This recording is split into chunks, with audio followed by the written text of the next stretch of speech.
네, 오늘은 돌라를 기억하세요 라는 제목으로 말씀을 전하도록 하겠습니다. 우리가 수요 예배 때 이 사사기 강해를 하고 있습니다. 이렇게 사사기 설교를 하게 되면 우리가 꼭 빼먹지 않고 하는 내용이 있는데요. 그것이 무엇인가 하면 바로 사사기 사이클에 관한 내용입니다.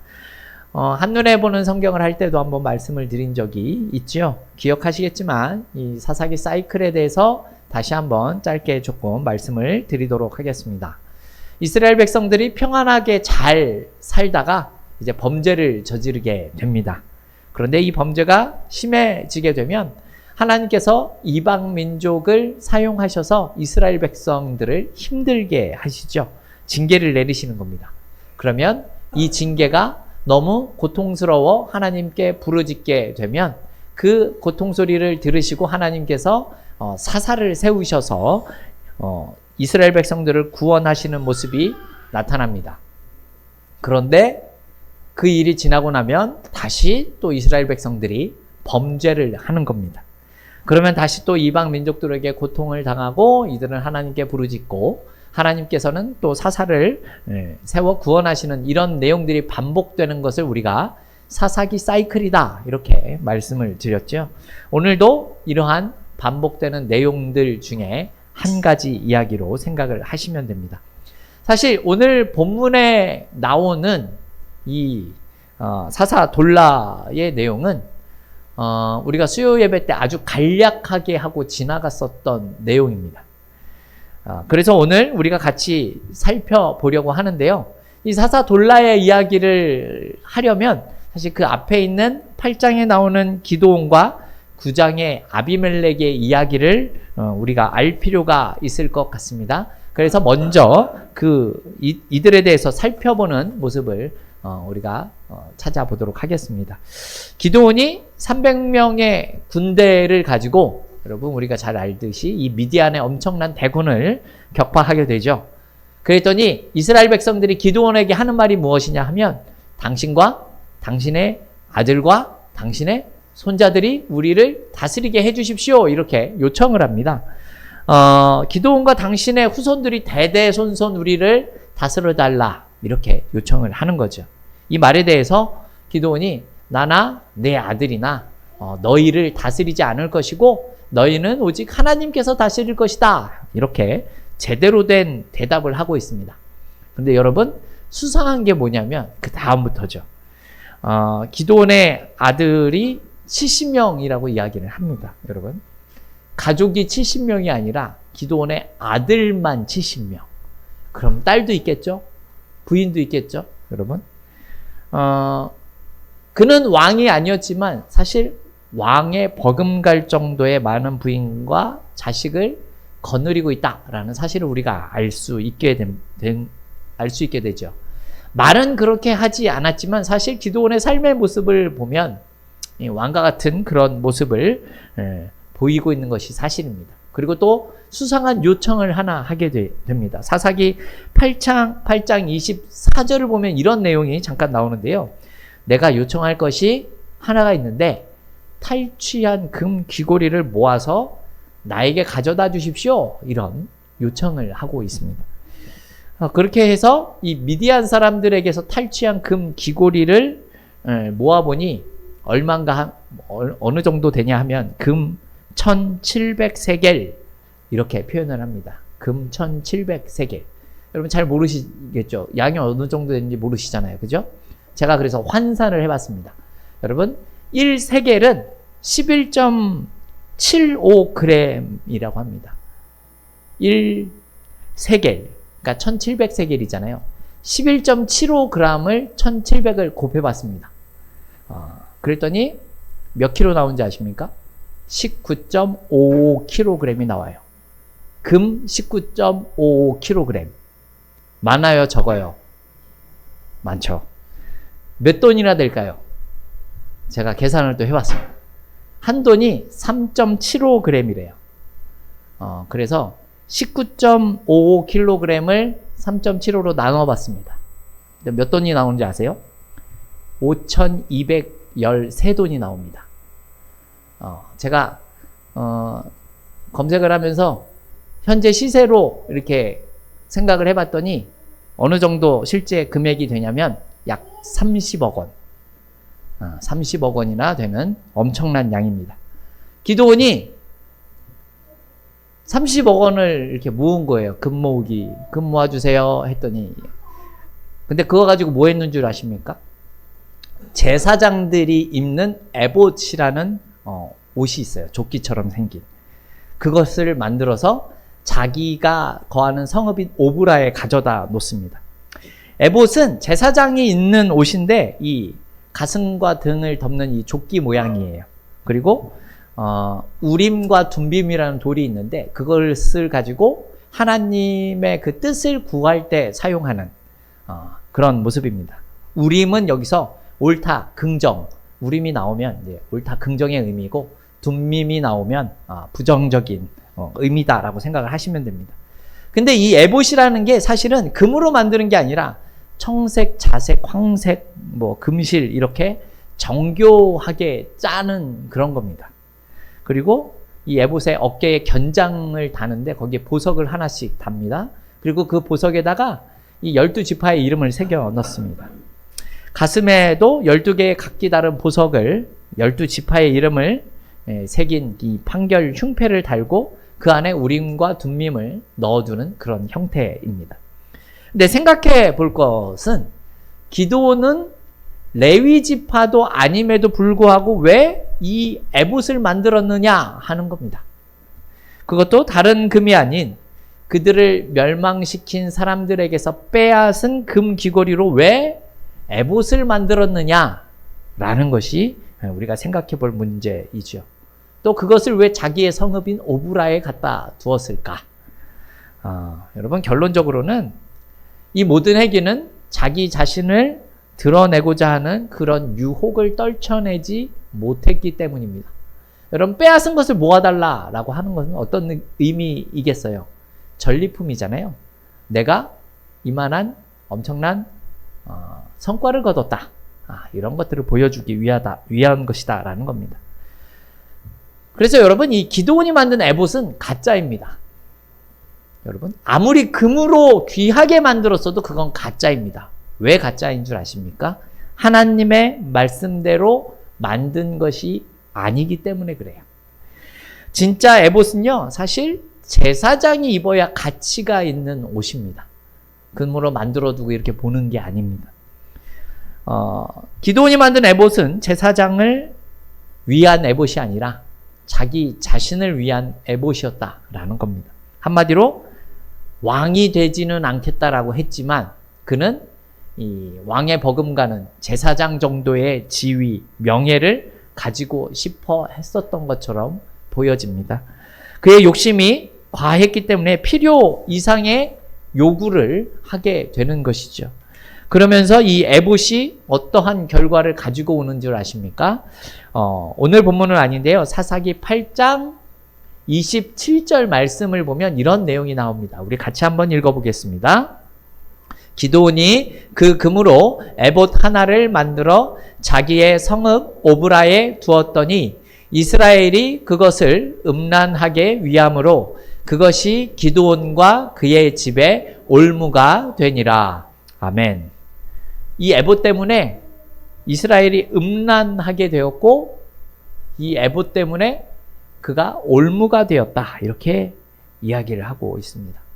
여러분 그런데 이 에봇 사건을 보면서 또 생각나는 사건이 없으십니까? 비슷한 사건이 있어요. 뭐죠? 출애굽 후에도 이스라엘 백성들이 광야에서 금 귀걸이를 빼다가 금송아지 사건을 또 만들었지 않습니까? 그죠? 거의 동일한 사건이에요. 금송아지 사건 왜 만들었을까요?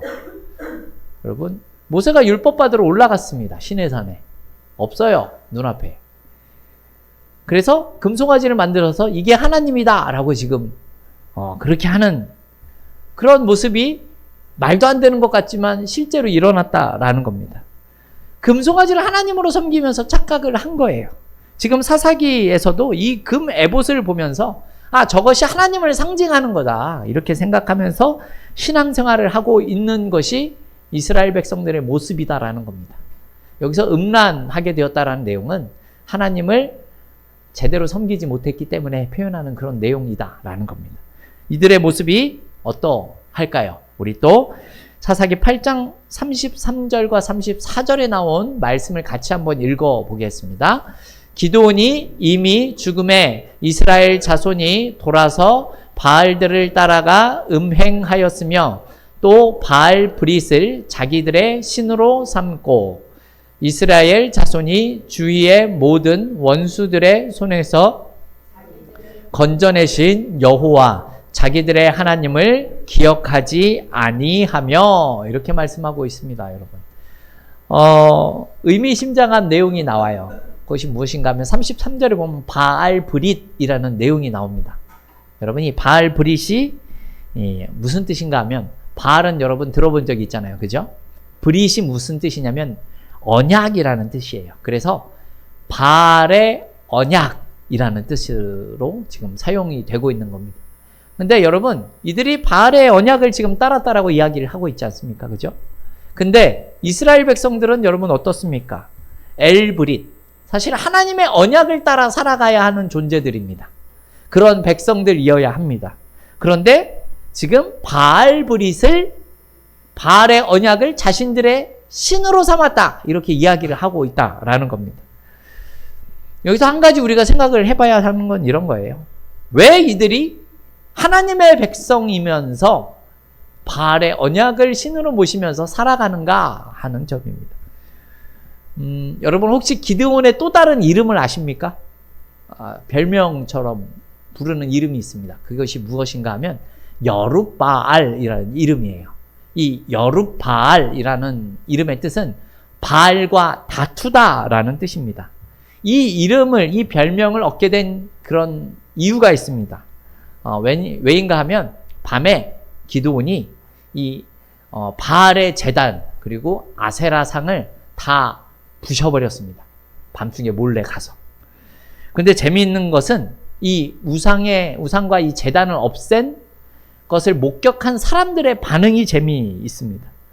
다음날 누가 이렇게 이야기를 하는 거예요. 도대체 누가 이런 짓을 했느냐라는 겁니다. 그러니까 수소문을 해보니까 기드온이 이런 일을 했다라는 사실을 사람들이 알게 됩니다. 여러분이라면 이런 우상을 없앤 사람들이 있다라고 했었을 때 여러분은 어떻게 할 것 같아요? 칭찬할 것 같습니까? 비난할 것 같습니까? 어떠실 것 같습니까?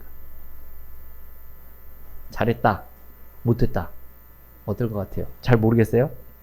근데 사람들은 어떻게 했냐면요, 기드온을 죽이자, 이런 반응이 나옵니다. 기드온을 죽이자. 참 이상하죠, 여러분? 하나님이 싫어하시고 미워하시는 그 우상의 제단을 다 때려 부셨습니다. 그런데 칭찬을 받은 것이 아니라 죽을 뻔했다라고 성경은 이야기를 합니다. 이상하죠? 여러분, 이상해야 합니다. 그렇다면 이유가 무엇일까요? 그 이유는 조금 뒤에 가서 말씀을 드리도록 하겠습니다. 그리고 이제 이 기드온의 아들이었던 아비멜렉에 대한 이야기를 조금 우리가 해야 합니다. 아비멜렉은 기드온의 아들이고, 이 아비멜렉의 이름의 뜻은 무엇인 줄 아십니까? 나의 아버지는 왕이시다 라는 뜻입니다. 그렇다면 여기서 나의 아버지는 왕이시다 했을 때 나의 아버지는 기드온일까요? 하나님일까요? 이것도 우리가 기드온의 행위를 보면 충분히, 아비멜렉의 행위를 보면 충분히 우리가 생각을 해볼 수 있습니다. 아비멜렉은 나의 아버지는 왕이시다라는 이름이 마음에 안 들었는지 이제 자신이 직접 왕이 되기로 마음을 먹습니다. 그래서 세겜에 있는 자신의 어머니의 형제들을 설득을 해가지고 바알브릿 말씀을 드렸죠. 이 바알의 언약이라는 그 신전에 은 70을 가지고 가서 깡패를 동원합니다. 그리고 자신의 70명의 형제들을 전부 죽이려고 합니다. 청부살인을 의뢰한 거죠. 근데 거기서 한 명 요담이라는 형제 하나만 살아남고 69명의 형제들이 다 죽습니다. 하지만 이 왕권도 오래 가지가 않아요. 3년 만에 쿠데타가 일어나는데 이 아비멜렉이 그 쿠데타를 진압을 해버립니다. 그리고 진압을 하면서 아비멜렉을 피해서 도망갔었던 사람들이 이 세겜이라는 곳에 망대에 숨어드는데 거기다가 이 아비멜렉이 불을 지릅니다. 그래서 그 망대에서만 1000명이 죽습니다. 여기서 그치지 않고 데베스라는 곳에 있는 망대도 그가 찾아가는데 자신을 따르지 않는 사람들은 불을 지르려고 했습니다. 그런데 이 망대 위에서 한 여인이 맷돌을 던졌는데 그 맷돌에 머리가 맞아서 깨지게 됩니다. 그런데 이 아비멜렉이 그렇게 머리에 맞아서 죽어가면서도 하는 말이 무엇이냐면 내가 이름도 모르는 여자한테 죽는 게 부끄러우니까 옆에 있는 청년에게 나를 대신 좀 죽여달라 라는 요청을 하게 돼서 그렇게 해서 죽임을 당하게 됩니다. 이렇게 아비멜렉의 시대가 끝이 납니다. 이렇게 기드온과 아비멜렉의 통치 후에 드디어 오늘 본문에 돌라가 등장을 하는 거예요. 근데 오늘 본문에 나타난 돌라는 우리가 읽어봤지만 1절과 2절에 나온 게 전부입니다. 성경 그 어디에도 더 이상 등장하지가 않습니다. 그래서 그에 대해서 우리가 알 수 있는 내용이 매우 적습니다. 하지만 1절을 보면 무슨 내용이 나오죠? 이스라엘을 구원했다 이런 내용이 나옵니다. 근데 재미있는 사실은 이전에 나온 사사들과는 다른 게 하나님의 신이 강림했다. 그리고 하나님께서 큰 은사를 주셨다. 이런 내용이 전혀 기록되어 있지 않습니다. 그리고 어떤 민족, 어떤 이방 민족에게 고난을 당했다. 이런 내용도 없어서 그가 무엇으로부터 이스라엘을 구원했는지 우리는 알 수가 없습니다. 그런데 우리가 한 가지 단서를 찾아볼 수 있는데 바로 1절에 아비멜렉의 뒤를 이어서라는 내용에서 우리가 생각을 해볼 수 있죠. 방금 말씀드렸지만 여러분 아비멜렉이 어떤 모습을 보여줬습니까? 자기 형제를 다 죽인 폭군과 같은 사람입니다. 그리고 자신을 따르지 않는 자들을 무조건 다 죽이려고 했죠. 여러분 백성들을 귀하게 여기지 않는 사람이었어요. 자신의 말을 듣지 않는 사람이라면 다 죽여서 없애는 사람이다라는 겁니다. 이 모습을 보면 돌라가 한 일이 무엇일 것 같습니까? 여러분 이 아비멜렉의 아주 잔혹한 정치의 결과로 발생한 무질서와 혼돈으로부터 이스라엘을 구원하는 역할을 돌라가 했다라고 우리는 생각할 수 있다라는 겁니다. 근데 재미있는 사실은 이 돌라를 기점으로 해서 이스라엘 내부에 여러 가지 문제가 발생하게 되고요. 이제 내전이 일어납니다. 이제 사사기 10장 이후에 가면 이스라엘 백성들끼리 싸우는 겁니다.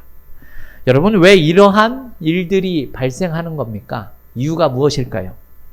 왜냐하면 여러분 하나님이 세우신 공의와 하나님의 백성으로서의 모습이 이들에게 무너져서 없어졌기 때문에 그렇다라는 겁니다. 하나님께서 아브라함이라는 사람을 택해서 한 민족을 만드셨죠? 그리고 그들을 통해서 자신의 백성을 삼기를 원하셨습니다. 그런데 여러분 하나님의 백성이 된다는 말은요. 다른 말로 하면 다른 세상의 민족들과 너희는 다른 존재들이다 라는 의미를 가지는 겁니다. 이 말은 다른 민족들이랑 똑같이 살면 안 된다. 이런 뜻을 가지는 거죠. 하나님의 백성은 내 마음대로 내가 원하는 대로 사는 것이 아니다라는 뜻입니다. 왜 그렇죠? 구별된 하나님의 자녀들이기 때문에 그렇습니다. 그래서 이들은 다른 민족들과는 다른 모습을 보여줄 수 있었어야 했습니다. 여러분 왜 기드온이 바알의 제단과 아세라상을 부쉈음에도 불구하고 죽임을 당할 뻔했습니까? 여러분 바알은 풍요의 신이죠. 아세라는 이 다산과 풍요의 여신입니다. 풍요와 다신을 상징하는 여신이 아세라입니다. 그래서 이 당시 가나안의 농경 문화 안에서는 하나님도 섬기고 바알도 섬기고 아세라를 섬기면 풍요롭게 살 수 있다라는 생각을 가지고 사는 것이 아주 자연스러운 분위기였습니다. 그래서 바알과 아세라가 있어야 농사가 잘 되고 풍요롭게 살 수 있다라는 축복의 통로로서 이 사람들이 생각을 했다라는 겁니다. 이스라엘 백성들조차도 아니 그 풍요의 신이기 때문에 여러분 햇빛, 바람 이런 것들이 다 조건이 잘 맞아야 하지 않겠습니까? 이런 걸 주관하는 게 바알과 아세라다라고 생각을 했다라는 겁니다. 그런데 그런 신들을 기드온이 그 제단과 우상을 다 때려 부셨다라는 겁니다. 자신들을 잘 먹고 잘 살게 해줄 수 있다라고 믿고 있는 그 우상을 없애버렸기 때문에 이들이 기드온을 죽이려고 했다라는 겁니다. 왜 그렇죠? 여러분 바알 브릿 기억하십니까? 이들은 바알의 신전, 바알을 신으로 모시고 살았던 사람들이기 때문에 그래요. 엘 브릿, 하나님의 언약을 믿고 살았던 자들이 아니라 바알을 신으로 모시고 살던 사람들이었기 때문에 그렇다라는 겁니다. 자신들에게 풍요를 가져다 줄 수 있는 그 신들을 그게 없어졌기 때문에 지금 기드온을 죽이려고 했다라는 겁니다. 여러분 이 당시 이스라엘 백성들의 신앙관은 이런 거예요. 그냥 축복을 받으면 된다라는 겁니다. 다른 표현으로 하면 잘 먹고 잘 살기만 하면 되는 거예요. 잘 먹고 잘 살게 해주는 존재가 아세라든 바알이든 하나님이든 이들은 아무런 상관이 없어졌다라는 거죠. 하나님의 백성이라는 정체성이 무뎌지고 사라진 거예요. 광야 40년 동안을 너희들을 지키고 보호하시고 먹이셨던 하나님이다라는 사실을 새까맣게 잊어버린 겁니다. 지금은 농사를 짓고 있기 때문에 내 배밤 부르게 되면 진리이건 우상이건 간에 아무런 상관이 없는 그런 사람들이 되었다라는 겁니다. 여러분 이런 것을 우리가 무엇이라고 부르는지, 이런 신앙을 어떤 신앙이라고 부르는지를 아십니까? 이런 것들을 바로 우리가 기복신앙이라고 부르는 겁니다. 여러분 기복신앙은요 꼭 하나님만 잘 믿을 필요가 없어요. 그냥 날 다 잘되게 해주는 거면 무조건 땡큐인 겁니다. 나만 잘 살면 아무런 문제가 되지 않는 것, 그것이 기복신앙입니다. 이 당시에는요 하나님의 뜻이 무엇인 줄도 모르고요, 하나님의 뜻이 무엇인 줄도 모르는 시대예요. 하나님의 말씀이 무엇인 줄도 모릅니다. 사사기에 나오는 아주 유명한 말로 하면요, 그때에 이스라엘의 왕이 없으므로 자기 소견에 옳은 대로 행했기 때문에 그렇다라는 겁니다. 여러분 자기 소견에 옳은 대로 행했다라는 말이 무슨 뜻이에요? 내 마음대로 살았다, 이런 뜻이 되는 거 아닙니까? 하나님을 제대로 섬기는 자가 없었기 때문에 여러분 그래서 돌라가 일어나는 겁니다. 여러분 그런데 이 돌라라는 이름의 뜻이 무엇인 줄 아십니까? 돌라는요 히브리어로 톨라라고 부릅니다. 근데 그 이름의 뜻은 무슨 뜻인 줄 아세요? 벌레라는 뜻입니다. 여러분 벌레. 여러분 이 혼동스러운 상황 가운데 이들을 구원해낸 것이 왕이 되고 싶었던 아비멜렉 같은 사람이 아니라 벌레 같은 사람이 이스라엘을 구원했다라고 지금 말씀하고 있다라는 겁니다. 여러분 왜 하나님께서 이런 벌레 같은 자를 사용하십니까? 왜 은사도 없고 능력도 없는 이러한 사람을 사사로 세우셨습니까? 여러분 이유는 한 가지이겠죠. 바알이 하나님인지 하나님이 바알인지도 모르는 그러한 시대이죠. 무엇이 하나님의 뜻인지도 모르고 하나님의 말씀인지 하나님을 어떻게 섬기는지도 모르는 시대입니다. 이런 시대에 진정으로 하나님을 섬기는 자가 바로 벌레 같은 돌라였기 때문이다라는 겁니다. 아브라함의 하나님, 이삭의 하나님, 야곱의 하나님께서 출애굽을 하시면서 엄청난 일들을 보여주시고 광야 40년 동안 이들을 먹이시고 입히셨고 보호해 주셨다라는 겁니다.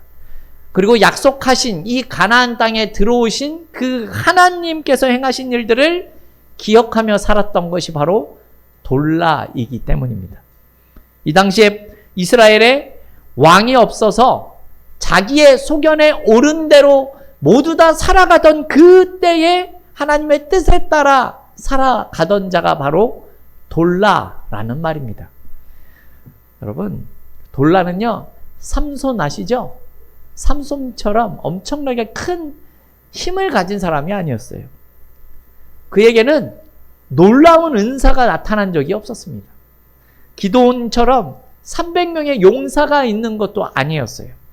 그럼에도 이 벌레 같은 사람이 이스라엘에 23년 동안 평안을 가져다 주었다라는 사실을 우리가 기억해야 한다라는 겁니다. 더샘교회 성도 여러분, 사실 우리는 보통 이런 생각들을 가지면서 삽니다. 무슨 생각인가 하면요, 내가 큰 은사가 있고 큰 재능이 있고 큰 무언가가 있어야 교회에서도 큰 일을 할 수 있다, 이런 생각을 우리는 하고 있는 것이 사실입니다. 그런데 여러분, 아주 잘못된 생각입니다. 틀린 생각이에요. 여러분, 성경 그 어디에도요, 큰 재능이 있어야만 하나님께서 사용하시겠다라고 말씀하신 적이 단 한 구절도 등장하지 않습니다. 하지만 하나님은 이렇게 일하실 수 있는 분이시다라는 겁니다. 여러분, 예수님의 제자들 아십니까? 예수님의 제자들 중에 대다수를 차지하는 직업이 무엇이었어요? 제자들이 했던 일이 어부 아닙니까? 어부. 여러분, 어부가 엘리트예요? 아니잖아요. 그죠? 비린내 나는 어부들. 예수님은 그러한 자들을 자신의 제자로 삼으셨다라는 겁니다. 그런 제자들이 결국 사도가 되었습니다. 오늘 본문에서는 벌레 같은 자가 이스라엘을 구원했다, 이렇게 말씀하고 있다라는 겁니다. 여러분, 갈렙 들어본 적 있습니까? 갈렙? 여분네의 아들 갈렙. 여러분, 갈렙의 이름의 뜻이 뭔 줄 아세요? 갈렙의 이름의 뜻은 개입니다. 멍멍이. 사람 이름이 개예요, 개. 갈렙은 그런 이름 가졌습니다. 그러한 자가 여러분, 여호수아와 같이 가나안 땅을 정복하는 일에 큰 일을 감당했다라는 겁니다. 여러분, 내가 잘나야 하나님께서 나를 사용하실 수 있다라고 생각을 하시는 것은 여러분, 틀린 생각입니다. 옳지 않아요. 하지만 내가 하나님만 잘 믿고 있으면 하나님이 나를 사용하실 수 있다라는 사실을 우리는 기억할 필요가 있다라는 겁니다. 내 이름이 개라고 불려도, 벌레 같은 사람이라고 불려도 그것이 아무런 문제가 되지 않는다라는 겁니다. 성도 여러분, 이렇다는 말은 이스라엘의 문제의 해결의 방법은 다른 것에 있지 않았다라는 사실을 우리는 기억할 필요가 있습니다. 아비멜렉과 같이 힘있고 권력이 있는 자가 문제를 해결하는 것이 아니었다라는 사실을 우리는 기억해야 한다라는 겁니다. 여러분, 벌레처럼 보잘것없어 보이면 어떻습니까? 이 세상 사람들한테 조금 초라해 보이면 어떻습니까? 중요한 것은 자기 소견에 옳은 대로 행하는 것이 아니라 하나님이 나의 왕이심을 인정하고 그 말씀에 붙들려 살아가는 것이 중요하다라는 사실을 여러분들이 기억해야 한다는 겁니다. 하나님의 백성다운 정체성을 가지며 살아가는 것이 필요하다라는 겁니다. 왜냐하면 그래야만 하나님의 백성이기 때문에 그렇습니다. 여러분, 지금 우리의 시대도 동일해요.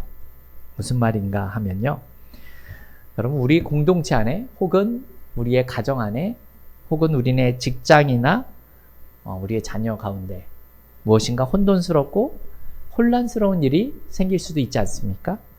자, 여러분, 어떻게 해결할 수 있을 것 같으십니까? 여러분, 권력이 있고 물질을 손에 쥐고 명예가 있으면 그것이 잘 해결될 것 같으십니까? 여러분, 절대 그렇지가 않다라는 겁니다. 여러분, 하나님을 인정하셔야 합니다. 나의 인생의 주권자이시고 내 모든 것을 다스리시고 통치하시는 분이시다라는 사실을 인정하셔야 합니다. 태초부터 지금까지 그리고 앞으로도 영원히 우리를 인도해 주시고 함께 하시는 살아계신 하나님이시다라는 사실을 우리는 인정할 수 있어야 한다라는 겁니다.